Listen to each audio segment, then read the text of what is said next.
สบายดีท่านผู้ฟังท่านผู้ชมทั้งหลายหรือว่า FC ที่เขามาเบิ่งคลิปนี้เนาะหลังจากที่ว่าเขามาเบิ่งแล้วก็ฝากกันกดไลค์กดแชร์ให้แน่เนาะเพื่อเป็นกำลังใจให้เนาะมื้อนี้ก็มาสวนมันก็เลยมาขี่ทางแตกนี่ก็เลยรู้สึกว่าเหี่ยวมันหวดทรงแน่ก็รีบมาเว้าแจ้งข่าวให้ท่านผู้ชมได้ทราบตัวถึงกันว่าข้าพเจ้าที่จริงแล้วคือญาติพี่น้องเป็นพี่น้องสั้นจำเลยเนาะของน้องตุ๊กตาหรือว่าคนในหมู่บ้านว่าสาวนางน้อยนั่นเองที่ว่าถึงเลข10 กว่าตื้อนั่นเองเนาะก็สิฮู้นะเมื่อก่อนก็บ่ฮู้ดอกมาฮู้ตอนเราถึงเลขหลายนี่แหละคันถึงน้อยก็เลยสิบ่ฮู้เนื่องจากว่าเราสิบ่ได้โพสต์ลงโซเชียลเนาะมาฮู้เพราะแต่ก่อนนี่ก็ไปปากเซ่อยู่เราอยู่บ้านท่าหินเมืองปากเซ่แขวงจำปาสักเนาะกินเขากินยังเห็นเราตายอยู่กับโบจักว่าเป็นพี่น้องกันเนาะตอนนี้หู้แล้วเนื่องจากว่าคนเบิ้งในอันนั้นมาเบิ้งโค้งหน้าโค้งตาแล้วก็เบิ้ง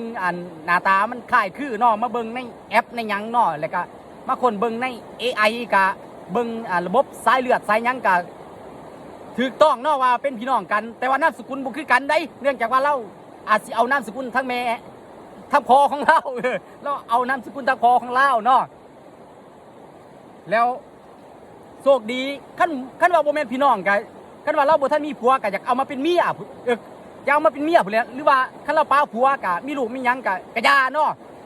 ก็สิเอาย้อนว่าเป็นคนมักใส่เงินเนาะ ยันเราใส่เงินเบิดก็เลยฟ้าเอามาเฮ็ดคลิปนี่อยากให้ท่านผู้ชมได้มาฮู้น้ำกันเนาะแซ่ไปให้เราเบิ่งแน่ แล้วด้วยความโชคดีว่าสันซาเนาะก็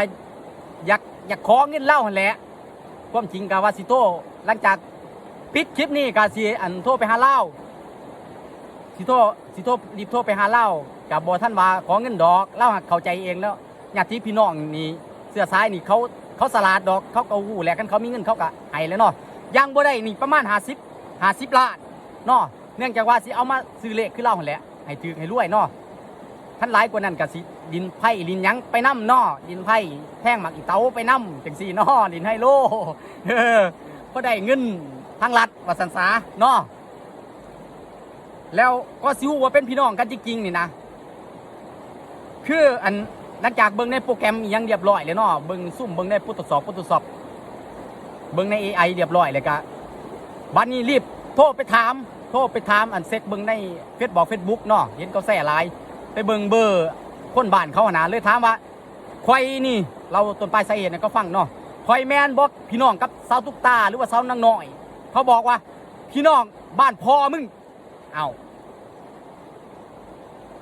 โทรศัพท์กู พงเขาฟ้าจังยามได้กระโบ